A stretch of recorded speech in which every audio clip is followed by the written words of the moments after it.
ارشاد فرمایا لئن شکرتم لازیدنکم، اگر تم شکر کرو گے وہ تمہیں اور زیادہ عطا کرے گا، اور اگر تم شکر نہیں کرو گے وَلَئِن کَفَرْتُمْ، کفران نعمت کرو گے، ان عذابی لشدید، تو پھر میرا عذاب بڑا سخت ہے۔ رزق کے اضافے کا ایک اور بہت بڑا سبب انفاق فی سبیل اللہ ہے۔ اللہ فرماتا ہے جو تم خرچ کرتے ہو، تو جو چیز تم نے نکال دی اس کی جگہ اللہ تمہیں اور عطا کر دیتا ہے۔ بعض کا ہمارا یہ ہوتا ہے کہ کوئی آدمی مالی بحران میں آ گیا تو وہ کرتا کیا ہے کہ جو راہ خدا میں دینے کا کھاتا تھا پہلے اسے کلوز کرتا ہے، یہ فلاں مدرسے کو دیتے ہو یہ بھی بند کر دو، یہ مسجد کو دیتے ہو یہ بھی بند کر دو، یہ فلاں غریب کو دیتے ہو یہ بھی بند کرو، حالات ٹائٹ ہو گئے۔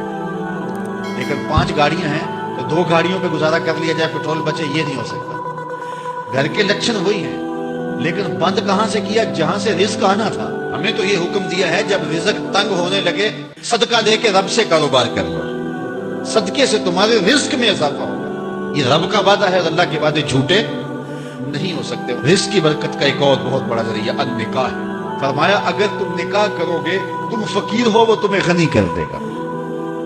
لوگ کہتے ہیں بچہ پیروں پہ کھڑا ہو لے تو پھر نکاح کریں گے۔ اللہ کہتا ہے تم نکاح کرو ہم پیروں پہ کھڑا کر دیں گے۔ ہمارا فلسفہ اپنا ہے، اس کا حکم اپنا ہے۔ وہ کہتا ہے ابھی تو یہ اپنے لیے نہیں کماتا، تو جو آئے گی اس کو کہاں سے کھلائے گا؟ میاں جس نے آنا ہے اس نے اپنا رزق لے کے آنا ہے۔ تو بچوں کی شادیاں کرو اگر وہ جوان ہو گئے، رزق نصیب ہو۔ اپنے اہل خانہ کو نماز کے حکم دینے سے رزق بڑھتا ہے، کیونکہ جو صبح کا وقت ہوتا ہے یہ رزق کے بٹنے کا وقت ہوتا ہے، اور جس گھر میں صبح کے وقت لوگ سوئے ہوئے ہوتے ہیں وہاں بے برکتیاں ہوتی ہیں۔ تو طلوع فجر سے لے کر کے طلوع آفتاب تک اپنی اولاد کو، بیوی کو، بچوں کو نہ سونے دیں۔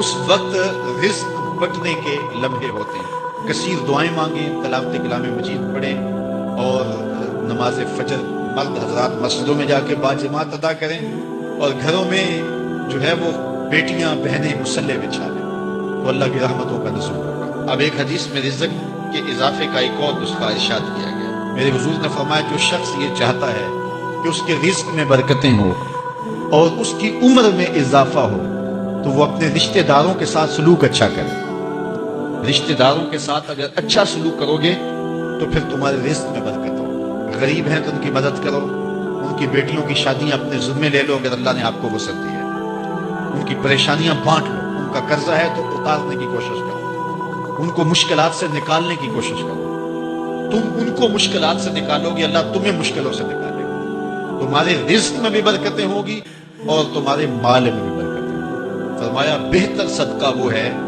جو ناراض غریب رشتہ دار کو دیا جائے۔ اگر وہ پھنس گیا ہے، مجبور ہے، ناراض ہے، تو اس کو اگر دیں گے تمہارا نفس اس میں شامل نہیں ہوگا، تو یہ افضل صدقہ ہے جو ہر صورت میں قبول ہی قبول ہے۔ رزق کے اضافے کا ایک اور سبب الاحسان الی الضعفاء، جو کمزور لوگ ہیں ان کے ساتھ اس نے سلوک کرنا۔ الانفاق علی طلبۃ العلم، طالب علموں پہ خرچ کرنا، یہ بھی رزق میں اضافے کا سبب وزن ہے۔ حضرت بابا فرید نے کہا تھا 6واں رکن دین کا روٹی ہے۔ گھر میں کچھ نہ ہو تو پھر نہ نماز اور نہ ہی دیگر امور کی لذت آتی ہے، تو یہ رزق فراواں اور وسیع اور مبارک نصیب کر دے اللہ۔ تو اس کے لیے ایک اور وظیفہ میں دیتا ہوں، اور وہ یہ کہ مغرب کے بعد 21 مرتبہ سورۃ الکوثر پڑھ لیں، کثرت ہو جائے گی انشاءاللہ۔